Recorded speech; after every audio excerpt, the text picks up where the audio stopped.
돈을 벌어서 부자로 사는 사람이 있습니다. 반면 큰 돈을 벌었지만 다시 가난해지는 사람도 있죠. 두 사람의 차이는 무엇일까요? 부채제로 자산 4천억대의 슈퍼리치, 김승호 회장님께 듣는 돈에 대한 이야기. 이번 시간에는 부의 수각을 키우는 방법에 대해 알아보겠습니다. 안녕하십니까, 김승호입니다. 이번에는 부의 수각을 키우는 방법에 대해서 한번 설명해 보겠습니다. 수각이라는 것은 절에 가면 물이 흐르는 것을 모아서 돌로 깎아서 만든 그릇 같은 걸 수각이라고 그래요. 성북동에 가면 길상사에 2단 수각이 지금 있어요. 그 수각은 흐르는 물을 잡아서 그 수각 안에 가두고 일부가 빠져나가게 해서 그 게을로 흘러나가게 하는데, 수각의 원래 목적은 뭐 물을 마시거나 차를 만들거나 아니면 손을 닦는 데 써요. 그런데 부라는 것도 이 수각과 같은 역할을 하고 있다고 보여져요. 사람들은 돈을 많이 벌면 부자가 되는 줄 아는데, 돈을 많이 번다고 부자가 되는 게 아니에요.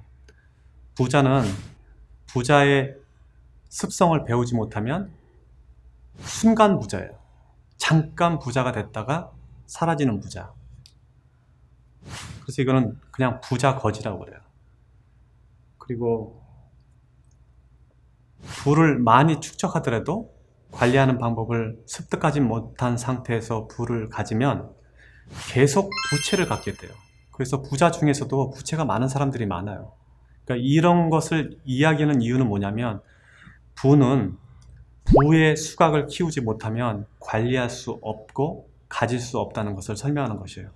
그래서 저는 여러분들한테 제 책에 부의 수각을 키우라고 항상 이야기해요. 자, 그럼 수각을 키우는 방법. 수각이라는 것은 물을 가둬놓은 것인데, 이 물을 가둬놓은 수각이 크면 클수록 나는 부자인 거예요.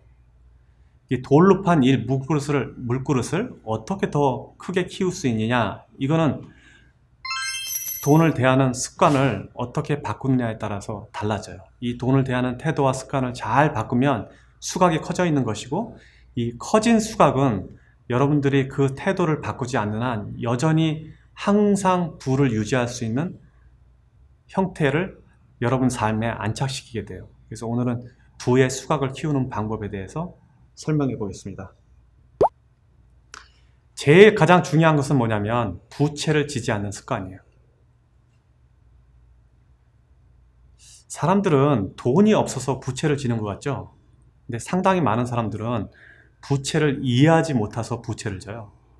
내가 은행에서 돈을 받는 삶을 살 거냐, 은행에서 이자를 받는 삶을 살 거냐, 혹은 은행에 이자를 내는 삶을 살 거냐는 내가 갖고 있는 재산의 크기가 아니라, 내가 갖고 있는 소득의 크기가 아니라 내 마음의 방향의 크기에 따라서 틀려지는 거죠. 저는 여러 번 사업을 망하고 마지막에 망했을 때 이제 다시는 부채를 지지 않겠다고 마음먹었어요.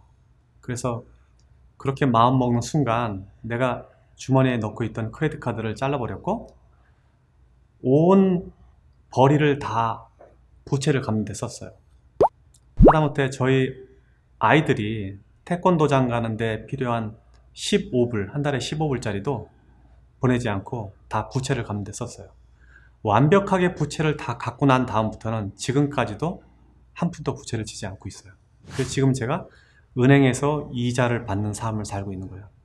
부채가 없다면 어떤 것이 우리의 삶에 도움이 되냐면, 경제 상황이 어떤 상황에 놓이더라도 나는 자유로워질 수 있다는 얘기죠. 그리고 내가 갖고 있는 부는 이런 습성 때문에 이 부가 나를 떠나지 않게 큰 수각이 내 안에 쌓여져 있는 것입니다.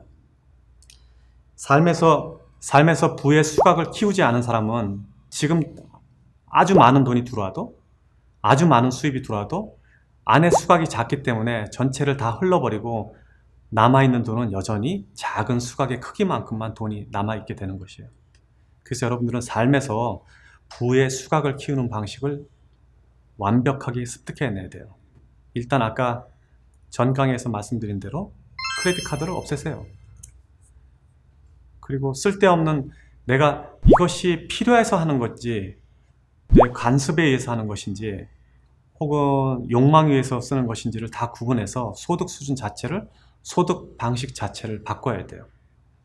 부채를 지지 않고 내가 필요한 것을 사는 방식을 바꾸면 일단 상당히 많은 돈을 절약할 수 있게 됩니다. 사실 성공은 근본적으로 여러 사람의 슬픔과 불행을 바닥에 깔고 있어요. 어떤 사람이 부자가 된다, 부를 모은다는 것은 그 부 자체가 많은 사람의 노동과 노력과 가치를 한 사람에게 주어지는 것과 똑같아요. 그래서 크게 성공한 사람들은 특히 이 부의 수각을 키우지 않으면 순식간에 돈은 사라지고 말 겁니다. 그래서 항상 부의 수각을 키우는 것에 여러분들의 관심을 가져야 되고, 사소한 데에서 돈을 아끼고 사소한 데에서 돈을 함부로 대하지 않는 태도를 항상 배양해서 이러한 습관들이 부의 수각을 점점 키우게 해서 어떤 돈이 들어와도 내가 돈의 노예가 되지 않는 방식으로 나를 갖춰놔야 돼요. 돈은 여러분들을 아주 쉽게 노예로 만들 수도 있고 여러분들을 아주 행복하게 할 수도 있어요. 그래서 부의 수각을 여러분들이 다 크게 키워서 그 키워진 수각만큼 여러분들이 행복하게 돈을 관리하고 살 수 있게 되기를 바랍니다. 저는 많은 사람들이 많은 돈을 벌기를 바라는데, 이 많이 벌 때 이 수각 자체가 곱게 키워진 사람은 행복과 돈이 함께 올 수 있는데, 그렇지 않으면 돈은 행복은 주지 않고 여러분들한테 돈만 줄 수 있거든요. 그리고 이미 설명한 대로 그 돈은 아주 쉽게 사라질 거란 말이에요. 그래서 부의 수각을 키우는데 자기의 이해와 그리고 이런 관점을 통해서 부 자체를 대하는 태도를 완벽하게 바꾸시기 바랍니다. 회장님, 오늘 강의 유익하게 잘 들었습니다. 강의 내용 중 부채를 최소화하라고 말씀해 주셨는데요. 학자금 대출이나 주택대출 등 어쩔 수 없이 부채가 발생하곤 합니다. 이렇게 생긴 부채가 너무 많아진 경우에는 돈을 어떻게 관리하는 게 좋을까요?